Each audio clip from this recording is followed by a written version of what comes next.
Good evening, everyone, and welcome to this week's edition of the Andy Lambert Show. I'm your host and voice of Warrior Sports, Scott Hogan. In case you missed the Week 1 opener this past Saturday evening, the Warriors got off to a good start. A 28-17 victory over a much improved Southwestern Mound Builder team.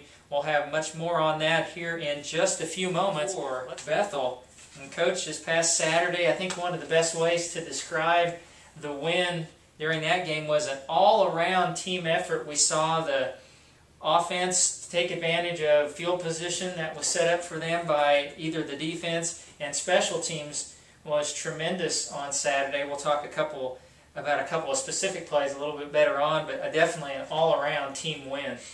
I think so, yeah. We like to describe it as a good fight. You know, Southwestern stood up and played us, and there was a little bit of a time frame there as things sort of went our way with momentum at the end of the first half.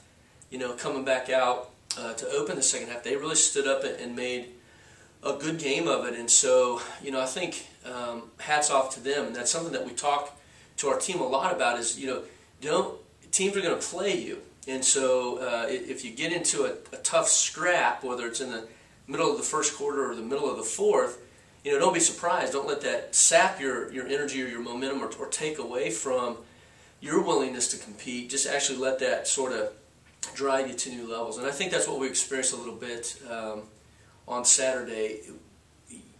Along with that, though, we do have to say we didn't play great. I mean, the 5 turnovers. You really have to look back at any 5 turnover game and ask yourself, how did we win it? Because you don't really assume turning it over 5 times that you are going to come out on the winning side. And so there was a lot, I think, of good things from Saturday, emotionally and mentally and even physically. But there were a lot of things that we have to do better as we came out of video, and certainly knew that on Saturday night. So those are kind of the things that we talked with our team about, right after the game on Saturday and then again Monday when we met. Another newcomer, JUCO transfer, we can understand why you really wanted him. Matt James at the wide receiver position. 5 catches, 85 yards, and a touchdown. He had a 37-yard reception, I believe. That was a circus catch. It was thrown only where he could catch it, and he made a tremendous catch. And then the back shoulder throw from Keoki for the touchdown. I really like this kid. We do too. There's a lot to like, 6'4", whatever he weighs, and with big hands and just a good physical presence. And so there's a lot of things that we want to do with them and try to get him involved in different ways. But kind of what you saw on Saturday is really going to be his niche, and possibly fitting a niche that we haven't had, in a couple of years or whatever that time frame will be. Making tough catches when covered, and that's something that Matt has been able to do consistently through our camp, and then I think he did that on Saturday as well. In your defense, 81 plays that Southwestern ran, 319 yards, so that's under 4 yards of play per average. That's a very good outcome.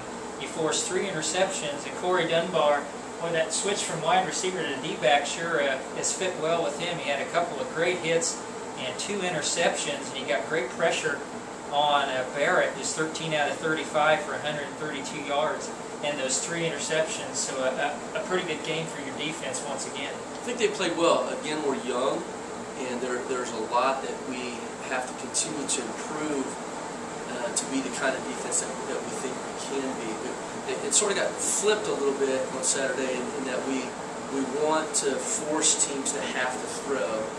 They ran it against us in the second half. He broke 1 or 2 scampers in the first half, but they consistently ran the ball against our defense in the second half. And some of that's on the offense for not sustaining some drives and turning it over. But part of that is, we've got to be able to stop a good running back with a good offensive line and a good scheme.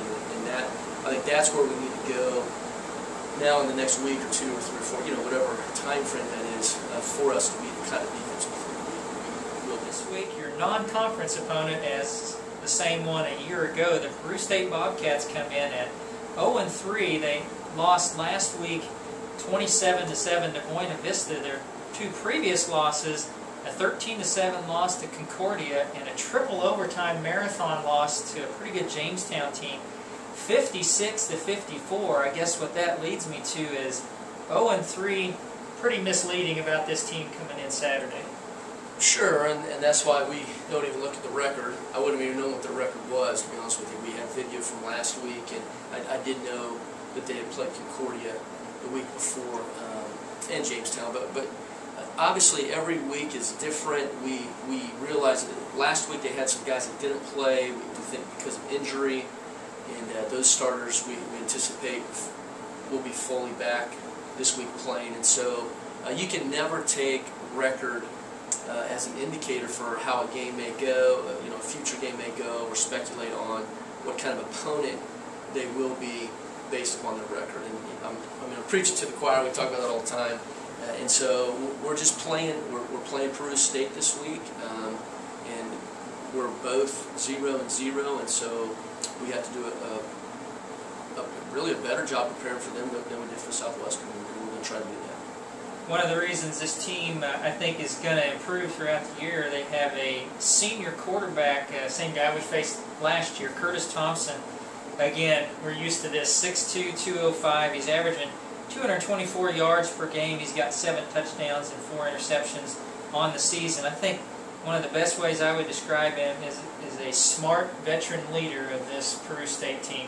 He's a gritty competitor, and he's going to make plays in kind of critical situations, and they don't do a ton with him, or they don't ask him to do a whole sort of, width of the offense, but what they do, he does very well, and we just appreciated watching, the game that we had last year, and then of course last year's game against us, the game that we have this year.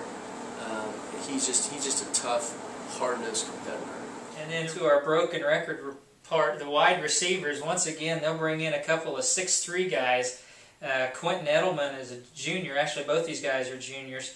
He's averaging 100 yards a game. He's already got 4 touchdowns on the season, 17.7 yards a catch. And then another 6'3" junior, Cole Gotula, I hope I'm pronouncing that one right for those Peru State fans, just 55 yards a game, but 21 yards per catch. So these guys are not only big and talented, when they're catching the ball, they're getting big chunks of yardage in this Bobcat offense. It's some of that is setting that long vertical pass game up with the run, and so they're going to sprint to those guys and throw it deep, and then certainly run off of play action or throw off of play action, which they can do because they run the ball so well. And so we've just got to be conscious of when they want to use them and the sort of the particular ways that they want to try to get them free down the field.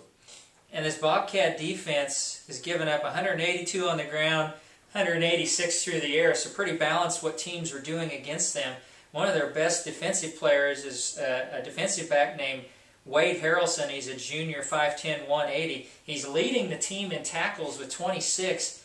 That's good to see from a D-back that can tackle, but I think from a Peru State standpoint, most of the time you don't want to have a defensive back leading you in tackles. That means teams are getting to that back level of defense. What have you seen on tape of this Bobcat defense? They're extremely physical and heavy kind of guys who play strong, up front, and then their backers want to really get downhill and strike you. It's a little deceiving for Bobcats. I'd like to thank Coach for coming in as always. Thank you. And it's going to be a fun one on Saturday. If you believe the weather, it's going to be in the low 80s as a high, so that should be a perfect afternoon for football. Yeah, and I imagine it's going to be hotter. We're planning on a high 80s, maybe 90, and just see how it goes. But the weather certainly could be a factor at 1 o'clock. Well, come out this Saturday at 1 o'clock, Peru State and Sterling. That's the wrap for tonight's Andy Lambert Show. This is Scott Hogan saying, God bless and keep you safe. Have a great evening, everyone.